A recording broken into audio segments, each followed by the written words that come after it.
Hello, welcome to the Pirate Preacher, where we explore the words of the first wave walker and battle life's storms.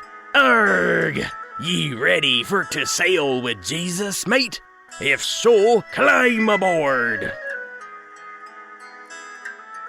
So today we're diving deep into something I think we've all thought about at one time or another. Oh, yeah. How can you know if your prayers are answered before you see the results? Oh, absolutely. Like you're sending these hopes and requests out and you're like, hello, is anyone out there listening? You know? Absolutely. And I think what's fascinating about this deep dive is we're going to be looking at some stories that I think we're all familiar with, and looking at them strategically to say, okay, how did these individuals seek and receive proof that their prayers were heard? Exactly.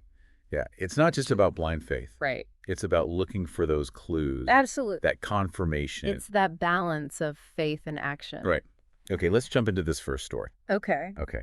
So imagine this. You need to find the perfect partner for someone that you love dearly, but they're miles and miles away. Yeah. So you can't be there to, pick and choose. Right. So this is where this first story comes in. Right. And what's interesting is the person that's tasked with going to find a wife for Isaac, he doesn't just wander around and hope for the best. Right. He prays a very specific, targeted prayer, asking for a clear sign to reveal the right woman. It's like he's saying, okay, God, if this is what you want me to do, show me this, and I'll know. It's like laying out the criteria for God's answer. Wow. Almost like a divine contract. Yeah, so instead of just hoping for the best, it's like really thinking it through and being like, okay, what's the sign? Absolutely. And the fact that that sign was fulfilled exactly as he had laid it out gives us a powerful example of how targeted prayer combined with action can bring about results. It's like giving your prayer air support. I like that. Yeah, really aiming it where it needs to go, Yeah. even if you can't physically be there. Yeah, that's good.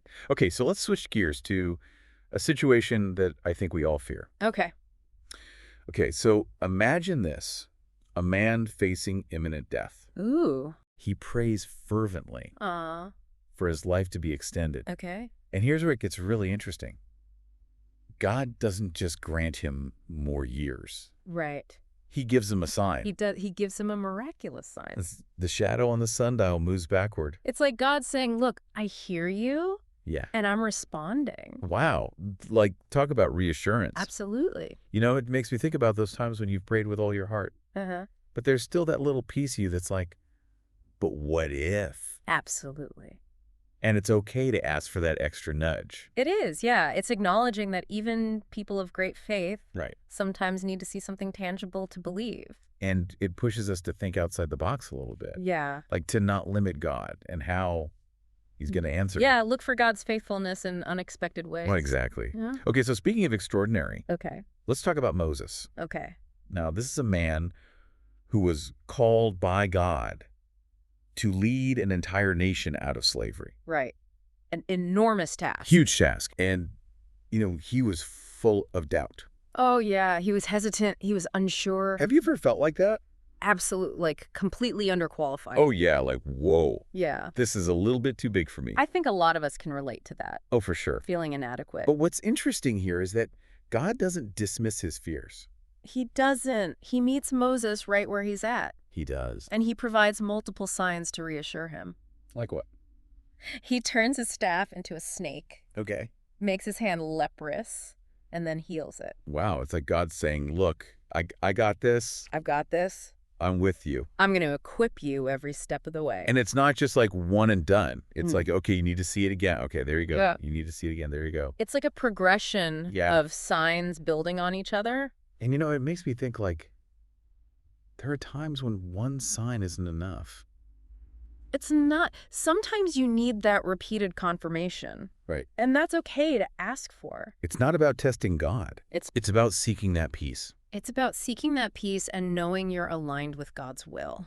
Right. And sometimes you need a little bit more to get there. Absolutely. Okay, you ready for a really bold example? Okay, I'm ready. Okay, so this is Joshua. Okay. And he's facing a battle where everything's stacked against him. He sounds intense. Oh, yeah. But he's already been promised victory. Okay, so the victory is coming. The victory is coming. But he needs help. He needs help. Okay. So he prays for something that will give him like the strategic edge. Okay, what does he pray for? For the sun and moon to stand still. Wow, that's audacious. Right. Like, who prays for that? That is incredible. But that's the beauty of faith, right? Absolutely. It's like pushing us beyond our perceived limitations. It's like saying, God, I'm all in. Yeah. I need you to intervene here. And God did it. I love that God honors that boldness. He does. When it's aligned with his purpose. And it shows us that, like, God is not limited by anything. So don't be afraid to ask for what seems impossible. Absolutely. Now, as we're looking at all these stories, I'm noticing a theme here. Oh, tell me. What are you noticing? I'm noticing that, like, God meets us where we are.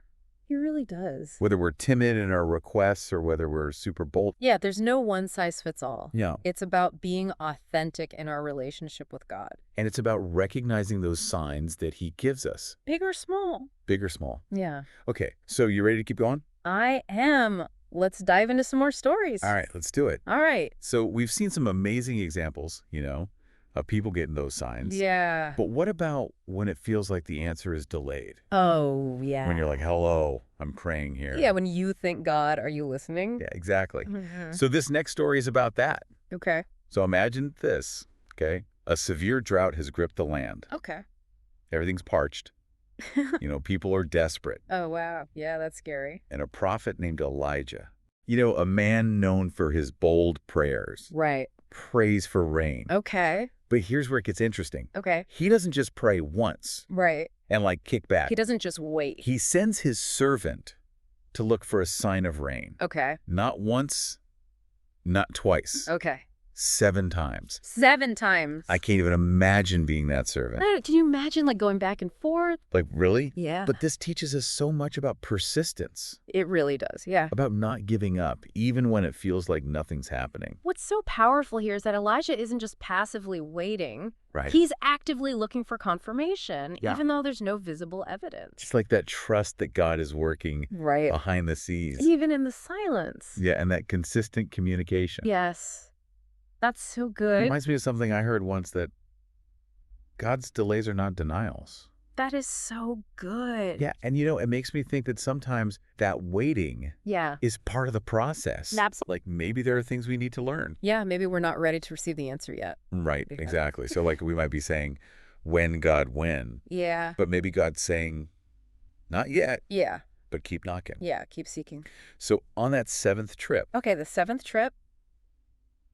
When that servant's probably thinking, oh, I have to go up again. Yeah. He sees a tiny cloud. Oh, wow, just a tiny cloud. It seems insignificant. Yeah. But to Elijah, it was everything. It was confirmation. The rain was coming. God was about to act. Yeah, like that tiny cloud. It was a whisper of hope. It was a promise. It makes me think that God often works in those subtle ways. Yeah. So we have to really pay attention. And it's such a testament to the power of persistent prayer.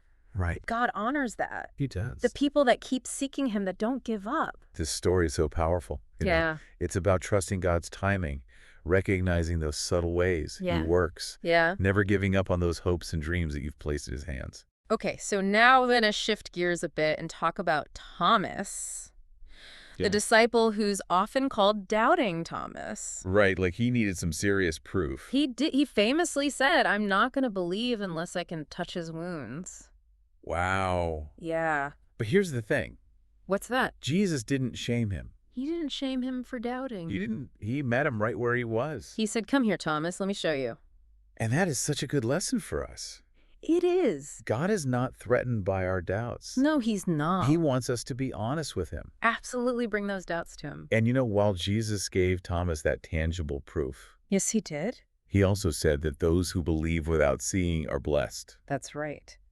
So that makes me wonder, what does it mean to believe without seeing? That's a good question. Like, how do we cultivate that? Yeah, how do we cultivate that kind of faith? Especially when things are uncertain. Especially when we're walking in the dark. Exactly. It's easy to believe when we have the evidence. But what about those times when we don't? I think that's where true faith comes in. It does. Trusting God's word, his promises, even when we don't have all the answers. Right, like surrendering the need to control everything. Surrendering the need to know everything. Right, and just embracing the mystery of faith. So as we move to the final part of our deep dive today, Okay. I want you to consider this. Okay. These stories aren't just about us demanding proof from God. Right. They're about a God who wants a relationship with us. He does. A God who invites us to talk to him. Even when we're doubting. Especially when we're doubting. And you know, these stories show us. What do they show us? That God is patient. He is. He's understanding. Yes. And he's willing to meet us right where we are. Well, we've covered a lot of ground today, haven't we? And I hope everyone listening is feeling a little more confident in their prayer lives. Yeah, I really hope so, too. You know, it's amazing how each story gives us a different angle on how God speaks to us, you know, in a way we understand. Yeah, in a way that really clicks with who we are. You know what I mean? Absolutely. And we all need that. You know, like, remember Abraham's servant? Right. He got that very specific sign. Yeah. It's like God saying, look, you can come to me with your requests, you know, clearly, and I'll hear you. I hear you. And even when you're praying for other people. Yeah. And what about Hezekiah facing death? Oh, man. And God gave him that mind-blowing sign. Yeah. It reminds me that God can show up in ways we just don't expect, you know? Beyond our wildest dreams. Exactly. And it's like, be open to the extraordinary even when it seems impossible. And then there's Moses, you know, so full of doubt. Right, when he was called to lead. The nation. God met him, you know, with those signs. So many signs. Saying, look, I'm with you. Yeah. I'll equip you every step of the way. You got this. You got this. Don't worry. And then Joshua, praying for the sun and moon to stand still. I mean, talk about aiming high. I know, right? It reminds us that nothing is impossible with God. Don't be afraid to ask for what seems impossible. Exactly. And then Gideon, you know, with that fleece. Back and forth. Back and forth. Did it happen? Did it not happen? It's like God saying, it's okay to ask for that reassurance, you know, when you're facing those tough decisions. And then Elijah, that drought was so intense. Oh, yeah. And he kept praying. And praying. It reminds us to trust God's timing. Right, because his ways are not our ways. Right. Sometimes the waiting is part of the process. And then there's Thomas. Ah, Thomas, our buddy Thomas. He needed to see it. He needed to touch it. To believe it. And it's like God saying it's okay to have those doubts. Bring them to me. I can handle them. Yeah, so as we wrap this up, you know, I want you to remember, you're not alone in this. You are not alone. God wants to be close to you. He wants that relationship. Yeah, and he welcomes your questions. Your doubts. Those desires for confirmation. So keep praying. Keep seeking him. Keep your eyes open for those signs. Big or small. That tell you your prayers are being answered. Because they are. And even when it seems like the answer is delayed, remember. God's timing is perfect. He's working behind the scenes. For your good. Until next time, may you be filled with peace and confidence, knowing that your prayers are answered even before you see the results. Thanks for sailing with the Pirate Preacher. May you enjoy fair winds and smooth swells on life's journey.